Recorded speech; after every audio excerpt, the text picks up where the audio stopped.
The 60th anniversary is something I've spoken about quite a bit on this channel for obvious reasons. However, one thing I haven't spoken about in relation to the 60th anniversary is the full plot of Doctor Who and the Star Beast, the story that is supposedly the basis for an episode of the 60th anniversary, likely episode 1. So I figured what better time than prior to the 60th anniversary than to actually listen to the story Doctor Who and the Star Beast. That's right, I picked up a copy of Doctor Who and the Star Beast via Big Finish, and I also bought the comic as well, and I'm going to be showing you clips from that as well, and kind of comparing what I saw in the original story to how I think it will be adapted in the 60th anniversary. But before we get into it, if you could do me a teeny tiny little favour and click that subscribe button, it'd be very much appreciated. As you all know, we are so close to 20,000 subscribers now. We are 80 subscribers away. So literally, if 80 of you subscribe right now watching this video, we'll make it. I know that's a lot to ask, but honestly, this has been my one goal forever, and I promise you this, I'll be less insistent on subscriber goals if we actually get to this one. This has been my goal forever. So yeah, but with that said, let's get into the video. So to give you the rundown as to the basic plot of Doctor Who and the Star Beast. A UFO crashes on Earth in the 1980s, specifically Manchester as far as I could tell, according to the plot. This ship is tailed by an alien species known as the Wrath Warriors. Hearing about the commotion, two teenagers named Fudge and Sharon are lurking about the streets when they bump into Beep the Meep, the creature that did fall from that ship. At first, Beep the Meep is incredibly cute and incredibly, I guess, feeble to Sharon and Fudge, so they take him in and basically try and help him get back to his ship. In the meantime, the Doctor comes into contact with the Wrath Warriors, who are tracking down Beep the Meep, and they believe that he is an accomplice of Beep the Meep, who they are tracking down. So they place a bomb onto him and follow him down to Earth so that they can figure out where Beep the Meep is. As the story progresses, you see Beep the Meep's true colours become more and more revealed. He gets more and more sinister as the story goes on. Little sort of hints to his true nature come out in the dialogue, both to the characters and within his internal dialogue. You'll hear basically how he views the situation in reality rather than the cute facade he is putting on for the Doctor and Sharon and Fudge. Eventually, they track down Beep the Meep's ship, which contains a piece of the Black Sun. Now, the Black Sun is very important, and we'll get into that. There's a problem for Beep the Meep, though. The unit have surrounded the ship, and the Wrath Warriors are on their tail. So, Beep the Meep convinces Sharon to basically head over to there with him, and we see his first killing of a unit soldier before he gets to his ship and uses the Black Sun radiation to hypnotize Unit and, by extension, Sharon into being basically his slaves to rebuild his ship. So this is where the true nature of Beep the Meep is uncovered. The Wrath Warriors reveal to us that as a result of Black Sun radiation, the Meep species was once a peace-loving race who were very gentle and kind to all species that encountered them. Following their experience with Black Sun radiation, however, they turned a lot more sinister. And Beep the Meep, who is the Meep that we follow, is actually their leader, the Most High, as he refers to himself. And he seeks to basically get back onto his ship and go out conquering more planets, essentially.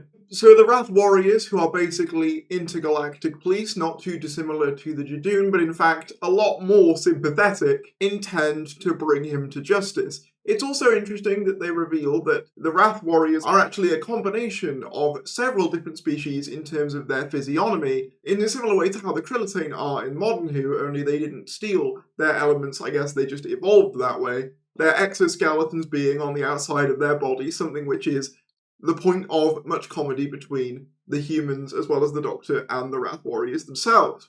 Beep the Meep attempts to take off without full power, however in doing so he would actually shatter the surface of the Earth, or at the very least the surrounding area of Earth, if he did so. So luckily the Doctor foils his ship and the Wrath Warriors catch him, and that is basically the plot of Doctor Who and the Star Beast. The story is tonally very fun. There's a lot of kind of references to other sort of sci-fi related media, mainly because Fudge, who is one of the characters in this, is a big sci-fi fan, and Beep the Meep just looks so adorable as well. There's a lot of little jokes in there.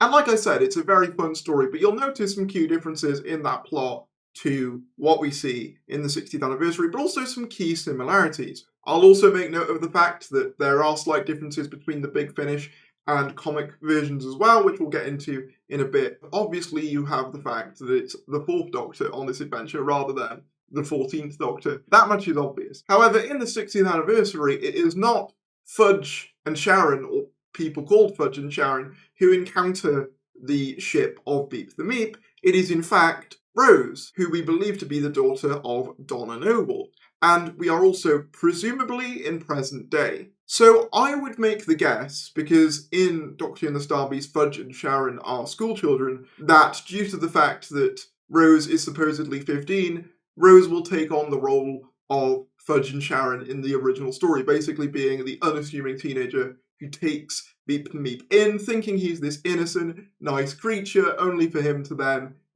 use her for his own ends. You can even kind of see them hinting at this very briefly in the first 60th trailer, where we see Yasmin is the one asking Beep the Meep who the Wrath Warriors are, to which he responds, monsters, which, at least according to Doctor Who and the Starbeast, we know isn't true.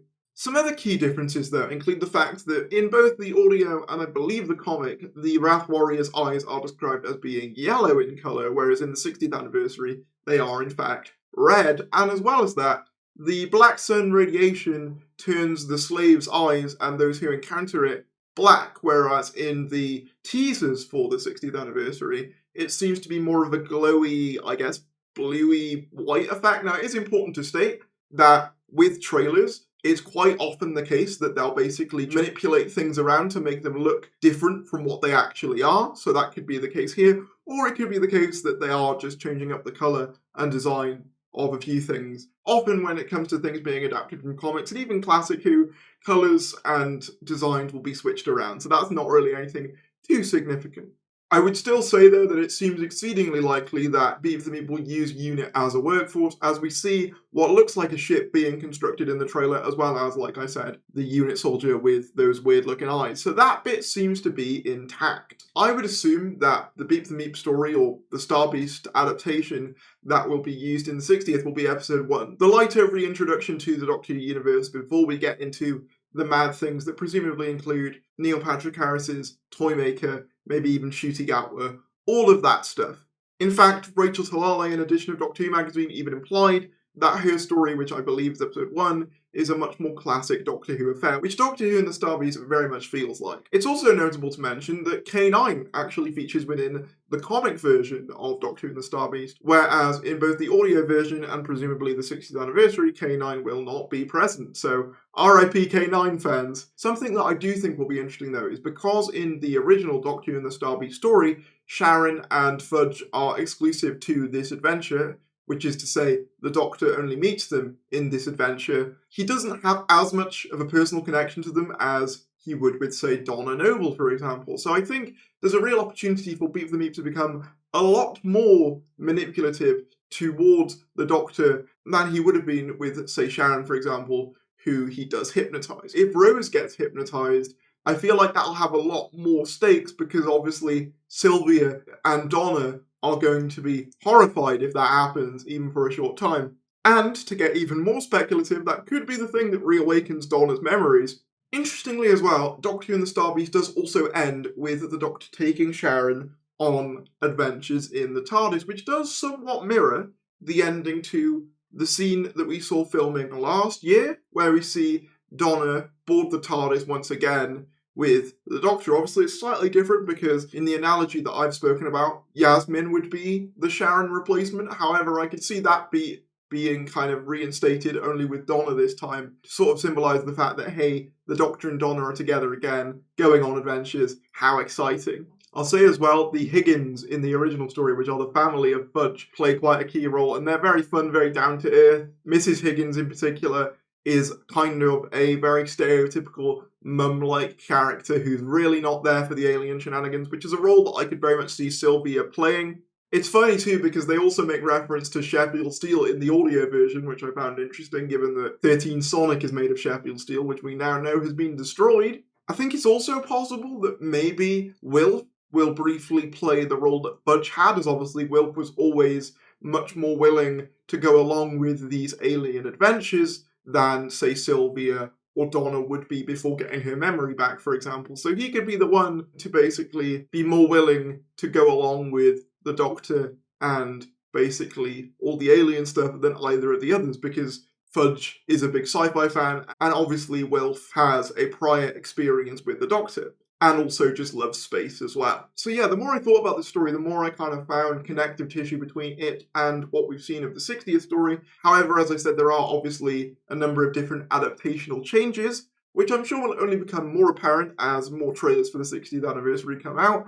But as of right now, that is Doctor Who and the Star Beast and the 60th, and basically the similarities and differences I could find about the two.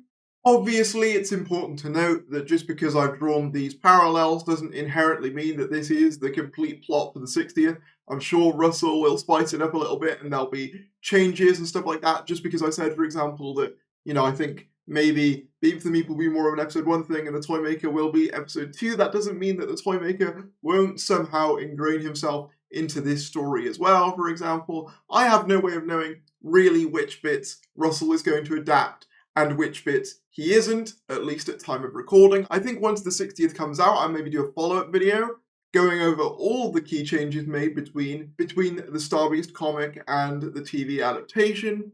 But as of right now, I'm just kind of comparing the similarities and differences between the two stories based on the information we have so far, which I just thought was really interesting and fun. And I also wanted to kind of tell you guys what the whole story was in full. If you did enjoy this video, be sure to give it a like, comment down below your thoughts, subscribe if you're new, and I'll see you later.